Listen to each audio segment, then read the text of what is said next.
পঞ্চম শ্রেণীর গণিত বইয়ের আজকের ভিডিওতে আমরা ৭২ এবং ৭৩ পৃষ্ঠা নিয়ে আলোচনা করব। তো এখানে আমরা শিখব কি যে দশমিক সংখ্যার যোগ এবং বিয়োগ কিভাবে করতে হয় সেটা শিখব। তো প্রথমে দেখো যে দেয়া আছে যে তাসিন ২৫.৫২ কিলোমিটার পথ বাসে এবং ১২.৬৫ কিলোমিটার পথ নৌকায় ভ্রমণ করলো। সে মোট কত কিলোমিটার পথ ভ্রমণ করলো? তো তোমাদেরকে একটা প্র্যাকটিক্যাল উদাহরণ দিয়ে বোঝাই। ধরো তুমি তোমার স্কুলে কিছু পথ হেঁটে যাও আর কিছু পথ রিকশায় যাও, তাহলে তোমার বাসা থেকে স্কুলের দূরত্ব কত হবে? হেঁটে যাওয়া পথের পরিমাণ এবং রিকশায় যাওয়া পথের পরিমাণ, এই দুইটা যদি যোগ করো তাহলে তুমি মোট তোমার বাসা থেকে স্কুলের দূরত্ব পেয়ে যাবে। তো এইখানেও ওইরকমই যে কিছু পথ সে বাসে যায় আর কিছু পথ নৌকায় যায়, তাহলে দুইটা যদি আমি যোগ করে দিই তাহলে সে মোট কত কিলোমিটার পথ ভ্রমণ করলো সেটা পেয়ে যাব। তো এটা আমরা দুইভাবে করতে পারি, একটা হচ্ছে গাণিতিক বাক্যের সাহায্যে করতে পারি, আর একটা হচ্ছে লিখিতভাবে করতে পারি। তো যদি আমরা গাণিতিক বাক্যের সাহায্যে করি তাহলে এই প্রথমে বাসের যে পথ অতিক্রম করে ২৫.৫২ এর সাথে যোগ করব হচ্ছে নৌকায় যে পরিমাণ পথ অতিক্রম করে। নৌকায় যায় কত? এই ১২.৬৫। তো এই দুইটা যদি আমরা যোগ করে দেই তাহলে মোট পথের দূরত্ব আমি পেয়ে যাব। তো এটা হচ্ছে পাশাপাশি লিখলাম। তো এটা যদি আমরা পাশাপাশিটাকে উপরে নিচে লিখি, দেখো যেখানে লেখা আছে দশমাংশ পর্যন্ত দুইটি দশমিক সংখ্যার যোগ ও বিয়োগের পদ্ধতি আমরা চতুর্থ শ্রেণীতে কিছুটা জেনেছি। সংখ্যাগুলোকে উপরে নিচে রেখে হিসাব করতে পারি। তো উপরে নিচে যদি আমি লিখি তাহলে দেখো এই যে ২৫.৫২ লিখলাম, এরপর লিখবো কি ১২.৬৫। তো এই উপরে নিচে এই দশমিক সংখ্যাগুলো লেখার ক্ষেত্রে খেয়াল করতে হবে এই দশমিক বরাবর দশমিক থাকবে। এই দশমিকের আগে বা পরে যে কটা অঙ্কই থাক সেটা বিষয় না, কম থাক বেশি থাক বা একটা থাক পাঁচটা থাক সেটার বিষয় না, মুখ্য বিষয় হচ্ছে এই দশমিক বরাবর নিচের সংখ্যার দশমিক থাকতে হবে। তো যেহেতু এখানে পরের সংখ্যা এই দশমিকের পরে দুইটা অঙ্ক আছে, আবার এখানেও দশমিকের পরে দুইটা অঙ্ক আছে, তো এখানে সমস্যা নাই, মানে সহজেই মিলে যাচ্ছে। কিন্তু যখন এই অঙ্ক কম বেশি হবে তখন কিন্তু মিলিয়ে লিখতে হবে। তো সেটা আমরা পরের পৃষ্ঠায় আলোচনা করব। তো এখানে দেখো এই যে দুইটা সংখ্যা লিখলাম, এই বাসে অতিক্রম করা পথের পরিমাণ এবং নৌকায় অতিক্রান্ত পথের পরিমাণ। তো এখন এই দুইটা যদি যোগ করি, ৫ আর ২ যোগ করলে ৭, ৬ আর ৫ যোগ করলে ১১, ১১-র কত বসবে? ১, হাতে আছে কত? ১, সেই ১ চলে আসবে দশমিকের বাম পাশে। আর যেহেতু দশমিকের বাম পাশে আছে এই কারণে দশমিক বরাবর এখানে দশমিক দিয়ে দিলাম। হাতের ১ আর ২ কত? ৩, ৩ আর ৫ হচ্ছে ৮, আর ২ আর ১ ৩। তাহলে মোট সে এই ৩৮.১৭ কিলোমিটার পথ ভ্রমণ করলো। তো এখানে দেখো লেখা আছে যে তবে সংখ্যাগুলোর দশমিক বিন্দুর অবস্থান সঠিকভাবে উপর নিচে রাখা খুবই জরুরি। যেটা আমরা আগে বললাম যে দশমিক বরাবর দশমিক হবে, এটা সঠিকভাবে উপর নিচে রাখাটা খুবই জরুরি। তো উপর নিচে হিসাব করার নিয়ম কি? ১ নম্বর নিয়ম হচ্ছে সংখ্যাগুলোকে উপরে নিচে এমনভাবে রাখি যেন দশমিক বিন্দুগুলো উলম্ব বরাবর একই লাইনে থাকে। উলম্ব মানে হচ্ছে এই লম্বালম্বির দিকে একই লাইনে থাকে। দেখো এই দশমিক একই লাইনে আছে। ২ নম্বর নিয়ম কি? পূর্ণ সংখ্যার যোগ এবং বিয়োগের অনুরূপ পদ্ধতি হিসাব করি, ফলাফলের দশমিক বিন্দু বসাই। তো এখন এই দশমিক বাদ দিয়ে যা পেতাম সেটা আমরা যদি যোগ করি আর দশমিক বরাবর দশমিক বসিয়ে দিই তাহলে কিন্তু হয়ে যাচ্ছে এটা।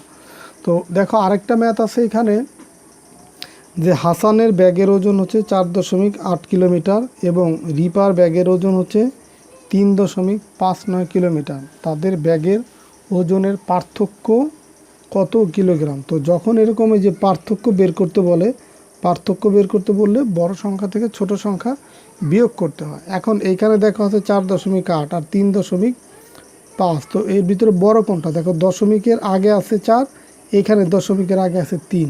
তো ৩-এর চেয়ে ৪ বড়, এই কারণে ৪.৮ এই সংখ্যাটা বড়। তো সেই হিসাবে এই যখন আমরা পার্থক্য বের করব তখন এই বড় সংখ্যাটা আগে লিখব। যে গাণিতিকভাবে যদি করি এই ৪.৮ আর ৩.৫ না। এখন দেখো এই উপরে লিখছি কি ৪.৮ উপরে লিখছি। এখন এইখানে শূন্য কোথা থেকে আসলো? নিচে যেহেতু দশমিকের পরে দুইটা অঙ্ক আছে এই কারণে এই দুইটা অঙ্কের সাথে মিলানোর জন্য দশমিকের পরে উপরে এই যেহেতু একটা অঙ্ক আছে আর একটা অঙ্ক শূন্য দিয়ে সেটা মিলিয়ে দিলাম। আর দশমিকের পরে শেষের দিকে যত খুশি শূন্য দিলেও এই সংখ্যার মানের কোনো পরিবর্তন হয় না, এই কারণে এখানে শূন্য দিয়ে মিলিয়ে দিলাম। এখন যদি বিয়োগ করি, দেখো 9 আছে কত হলে 10 হবে, 1 হলে। হাতে আছে আমার 1, 1 আর 5 6, 6 আছে কত হলে 8 হবে, 2 হলো। সেই 2 এই যে, আর দশমিক বরাবর দশমিক দিয়ে দিলাম। 3 আছে কত হলে 4 হবে, 1 হলে। তো সংখ্যাগুলোকে পর পর সাজায় এবং 4.8কে 4.8 রূপে লিখি, যেটা যে এখানে অলরেডি লিখে দিছে। তো ব্যাগ দুটির ওজনের পার্থক্য তাহলে কত হবে, 1.21 কিলোগ্রাম। তো এটা তুমি এই গাণিতিক বাক্যের সাহায্যে করতে পারো, আবার লিখিতভাবেও করতে পারো, যে হাসানের ব্যাগের ওজন 4.8 কিলোমিটার, এইভাবে লিখলাম। যে এর আগে লিখবো হাসানের ব্যাগের ওজন 4.8 কিলোমিটার, রিপার ব্যাগের ওজন এই 3.59 কিলোগ্রাম, আর এইখানে শূন্য দিয়ে মিলিয়ে দিলাম। তারপর এরকম একটা টান দিয়ে এই পার্থক্য সমান সমান দিয়ে বিয়োগ করে যেটা পাবা সেটা এখানে বসা দেবে। তো এইভাবেও কিন্তু তোমরা লিখিতভাবে এই ধরনের ম্যাথ করতে পারো। তো এখন আমরা 73 পৃষ্ঠায় যাব। তো দেখো এখন 73 পৃষ্ঠা আছে কি, শতাংশ ও সহস্রাংশ পর্যন্ত স্থান বিশিষ্ট দশমিক ভগ্নাংশের যোগ ও বিয়োগ করি। তো এখন এইখানে এই উপরে নিচে লেখার ব্যাপারটা এখান থেকে আরও ক্লিয়ার হবে, যে দশমিক ভগ্নাংশের যোগ ও বিয়োগের ক্ষেত্রে কিছু বিষয় লক্ষ্য করি। যেমন দেখো এখানে 1 নম্বর আছে কি 4.06 যোগ হচ্ছে 2.94। তো এটা আমরা উপরে নিচে লিখি, দেখো 4.06 2.94, এই দশমিক বরাবরই দশমিক বসাতে হবে। আর যেহেতু দশমিকের পর এখানে 2টা অঙ্ক আছে, এখানে 2টা অঙ্ক আছে, আগে একটা অঙ্ক আছে, এখানে আগে একটা অঙ্ক আছে, তাহলে কিন্তু সহজেই মিলে যাচ্ছে। তো এটা হচ্ছে এইভাবে তুমি এখন যোগ করে দেবা, ঠিক আছে। তো এখানে দেখো লেখা আছে একটা বিষয়, যে 4.06 আর যোগ 2.94 সমান 7.00 হয় যোগ করলে। যেমন 4 আর 2 4 আর 6 যোগ করলে 10 এর 0 হাতে 1, 1 আর 9 10, 10 আর 0 যোগ করলে 10, 10 এর 0 হাতে 1, 1 আর 2 3, 3 আর 4 7। তাহলে এই 7.00 পেলাম। তো এখন এইখানে বলছে যে যেহেতু 7.00 পাইছে, কিন্তু আমরা শুধু 7 লিখি। এই 7.00 আর 7 একই জিনিস, মানে একই মান বোঝায়, এই কারণে আমরা শুধু 7 লিখলেও কিন্তু এটা হবে। 2 নম্বর অঙ্কটা দেখো, যে 4 বিয়োগ হচ্ছে 2.31। এখন এই প্রথম সংখ্যায় আছে একটা অঙ্ক শুধু, আর এখানে দশমিক আগে পরে কোথাও দশমিক নাই। এখন যদি আমরা অন্য যোগের মতো যদি আমরা করি এইভাবে, যে ডান পাশ থেকে মিলিয়ে যে লিখতাম সেভাবে যদি করি, তাহলে কিন্তু ভুল হবে, যে ক্রস দিয়ে বোঝাচ্ছে যে এটা সঠিক না। সঠিক কোনটা, এই দশমিক বরাবর লিখতে হবে, দশমিকগুলো একই পজিশনে একই লাইনে থাকবে। এখন আছে এখানে শুধু 4 আছে, তো শুধু 4 বা 4-এর পরে যদি দশমিক শূন্য দেই একই কথা, মানে এই যে কোনো পূর্ণ সংখ্যার পরে দশমিক আছে ধরে নেওয়া হয়। এই কারণে আমরা যেহেতু শুধু 4 আছে, এই 4 দশমিকের আগে হবে। তো দশমিক পজিশন ঠিক রেখে তার আগে 4 দিলাম, আর নিচে আছে কি 2.31। তো যেহেতু এখানে দশমিকের পরে 2টা অঙ্ক আছে, এই কারণে এখানে আমি 2টা অঙ্ক দিয়ে মিলিয়ে দিলাম। তাহলে এখন আমরা যোগ করলে যা পাচ্ছি এটাই হচ্ছে উত্তর, যে 1 আর 0 যোগ করলে এটা আছে বিয়োগ আছে, যেমন 1 আছে কত হলে 10 হবে, 9 হলে। হাতে আছে আমার 1, 1 আর 3 4, 4 আছে কত হলে 10 হবে, 6 হলে। হাতে 1, দশমিকটা এখানে দিয়ে দিলাম। হাতের 1 আর 2 3, 3 আছে কত হলে 4 হবে, 1 হলে। এটা হচ্ছে উত্তর। তো 4কে 4.00 রূপে লিখি, এটাই যে মিলানোর জন্য লিখলাম। এরপরে দেখো 3 নাম্বার, এই 3.75 বিয়োগ হচ্ছে 0.5। এখন 3.75 লিখলাম। এখন যদি আমরা ডান পাশ থেকে মিলিয়ে যদি লিখি তাহলে কিন্তু হবে না, দশমিক ছাড়া যদি হতো তখন কিন্তু আমরা ডান পাশে মিলিয়ে লিখতে পারতাম। তাহলে এটা হচ্ছে ভুল। সঠিক কোনটা, সঠিক হচ্ছে এই দশমিক বরাবর নিচের সংখ্যার দশমিক থাকবে। এরপরে নিচে যেহেতু শুধু 0.5 আছে আর উপরে আছে 7.5, তো মিলানোর জন্য এইখানে শেষে একটা শূন্য আমরা দিতে পারি, যে 0.5কে 0.50 রূপে লিখি। এখন আমরা বিয়োগ করি, শূন্য আছে কত হলে 5 হবে, 5 হলে। হাতে আছে আমার হাতে কিছু নাই, 5 আছে কত হলে 7 হবে, 2 হলে। দশমিক বরাবর দশমিক দিলাম, শূন্য আছে কত হলে 3 হবে, 3 হলে। তার মানে 3.25 পেলাম এখানে। আর 4 নম্বর যে অঙ্কটা, এখানে দেখো 7.58, এই নিচে লিখছে কত 6.87। এখন এই বিয়োগ করে যদি আমি এইভাবে লিখি, যে 7 আছে কত হলে 8 হবে, 1 হলে, ঠিক আছে। 8 আছে কত হলে 15 হবে, 7 হলে। হাতে আছে আমার 1, 1 আর 6 যোগ করলে 7, 7 7 মিলে গেল, 0 0 প্রথমে দেওয়ার প্রয়োজন, এটা ঠিক আছে। কিন্তু যেহেতু এখানে দশমিক আছে, সেই ক্ষেত্রে এটা সঠিক না। দশমিকের ক্ষেত্রে কি করতে হয়, এই দশমিক বরাবর দশমিক দিতে হবে, এই হাতের 1 এখন এখানে যোগ হবে, হাতের 1 আর 6 7, 7 7 মিলে গেল, দশমিকের আগে 0, তার মানে এইটা হচ্ছে সঠিক।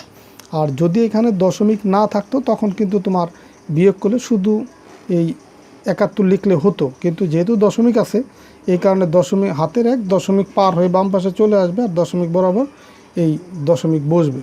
তো দশমিক বিন্দু এবং এককের স্থানে শূন্য বসানোর কথা যেন ভুলে না যায়। দশমিক বিন্দু, এই যে দশমিক বিন্দুর জায়গায় দশমিক বিন্দু বসাইছি এবং এককের স্থানে শূন্য বসাইছি, এটা এখানে বলছে। তো এরপরে দেখো নিচের দিকে দুইটা যোগ আছে, যে আমরা একইভাবে সহস্রাংশ স্থান বিশিষ্ট ভগ্নাংশে যোগ ও বিয়োগ করি। সহস্রাংশ মানে হচ্ছে দশমিকের পরে 3টা অঙ্ক। তো দেখো এখানে প্রথম যে সংখ্যাটা আছে 2.15 আর পরের সংখ্যাটা 3.412। তো দশমিক বরাবর আমরা 10 ঠিক রাখলাম, এটা তার আগে লিখলাম 3। এখন আছে এইখানে 2 অঙ্ক আর এখানে আছে কি 3 অঙ্ক, তো 4 1 2। তো নিচে দেখো অঙ্ক 3টা হয়ে গেছে। তো এখানে উপরেও 3টা বানানোর জন্য দশমিকের পরে একটা শূন্য দিলাম। এখন যদি যোগ করি 2 আর 0 যোগ করলে কত হয়, এই যে এখানে একটা টান দেওয়া আছে, 2 আর 0 যোগ করলে 2, 1 আর 5 যোগ করলে 6, 4 আর 1 যোগ করলে 5, এই দশমিক বরাবর দশমিক দিলাম, এই 2 আর 3 যোগ করলে 5, তার মানে 5.562। এরপরে দেখো পরের যেটা আছে এই 8.592 আর এইখানে আছে এই দশমিক বরাবর দশমিক দিলাম, তার আগে আছে 4, সেটা দিলাম 3 7। তো উপরে দেখো আছে দশমিকের উপরে 3টা অঙ্ক, নিচে আছে 2টা, তো আরেকটা মিলানোর জন্য 0 দিলাম। এখন যদি আমরা বিয়োগ করি, 0 আছে কত হলে 2 হবে, 2 হলে, 7 আছে কত হলে 9 হবে, 2 হলে, 3 আছে কত হলে 5 হবে, 2 হলে, দশমিক বরাবর দশমিক 4 আছে কত হলে 8 হবে, 4 হলে। এটাই হচ্ছে উত্তর। এরপরে দেখো আরও কিছু বিয়োগের ম্যাথ, যোগ বিয়োগের ম্যাথ হবে, সেগুলো এখন করব। দেখো এই যে এখানে সরাসরি লেখা আছে, দশমিক পজিশন ঠিক রেখেই লেখা আছে, এটা 2 আর 8 যোগ করলে 10-এর 0, হাতে আছে আমার 1, 1 আর 7 হচ্ছে 8, 8 আর 2 10-এর 0, হাতে আছে আমার 1, তো সেই 1 বাম পাশে যোগ করার আগে এই দশমিক বরাবর দশমিক দিলাম, হাতের 1 আর 6 যোগ করলে 7, 7 আর 0 যোগ করলে 7, 7.00। তো এখন শুধু 7 লিখলেও কিন্তু এখানে হবে, তবে সেটা এই যে এই বরাবর লিখতে হবে। এখন 2 নম্বর অঙ্কটা দেখো, দশমিকের পরে এখানেও 3টা অঙ্ক, এখানেও 3টা অঙ্ক, তার 9 আর 1 যোগ করলে 10, 10-এর 0, হাতে আমার 1, 1 আর 7 কত 8, 8 আর 4 হচ্ছে 12, 2, হাতে আমার 1, 1 আর 3 হচ্ছে 4, 4 আর 1 5, দশমিক বরাবর দশমিক, এই 5 আর 3 যোগ করলে 8, 8.520, এটা হচ্ছে উত্তর। এখন বিয়োগের ক্ষেত্রে দেখো এইখানে আছে 4 দশমিক আর এইখানে আছে 2.25। তো দশমিকের পরে এখানে যেহেতু 2টা অঙ্ক আছে, এখানে আমি 2টা শূন্য দিয়ে দিলাম, তো 4 আর 4.00 একই কথা। এখন যদি বিয়োগ করি, 5 আছে কত হলে 10 হবে, 5 হলে, হাতে আমার 1, 1 আর 2 3, 3 আছে কত হলে 10 হবে, 7 হলে, হাতে আমার 1, তো সেই 1 এই বাম পাশে 2 এর সাথে যোগ হবে, তার আগে এই দশমিক বরাবর এখানে একটা দশমিক দিলাম, তো হাতের 1 আর 2 কত 3, 3 আছে কত হলে 4 হবে, 1 হলে, তো 1.75, এটা হচ্ছে উত্তর। এরপরে দেখো 4 নাম্বারটা, এইখানেও দশমিকের পরে 3টা অঙ্ক আছে, এখানেও দশমিকের পরে 3টা অঙ্ক আছে, তো বাড়তে আমাকে আর শূন্য দেওয়ার প্রয়োজন নেই। তাহলে 8 আছে কত হলে, যেহেতু 8 এর চেয়ে 2 ছোট, তার এই কারণে 2 এর আগে মনে মনে 1 ধরবো, 8 আছে কত হলে 12 হবে, 4 হলে, হাতে আমার 1, 1 আর 4 হচ্ছে 5, 5 আর 5 মিলে গেল 0, 6 6 মিলে গেল 0। এখন এই দশমিক বরাবর দশমিক দিলাম, 6 আছে কত হলে 7 হবে, 1 হলে, 1.004, এটাই হচ্ছে তাহলে উত্তর। তো এই ছিল তোমাদের 73 পৃষ্ঠার সবগুলো অঙ্ক। তাহলে আজকের ভিডিওতে আমি 72 পৃষ্ঠা এবং 73 পৃষ্ঠার সবগুলো ম্যাথ সমাধান করে দিলাম। আশা করি সবগুলোই তোমরা বুঝতে পারছো। তো ঠিক আছে, সবাই ভালো থাকো, সুস্থ থাকো। পরের ভিডিওতে আমরা 74 পৃষ্ঠা থেকে আলোচনা শুরু করব। আল্লাহ হাফেজ।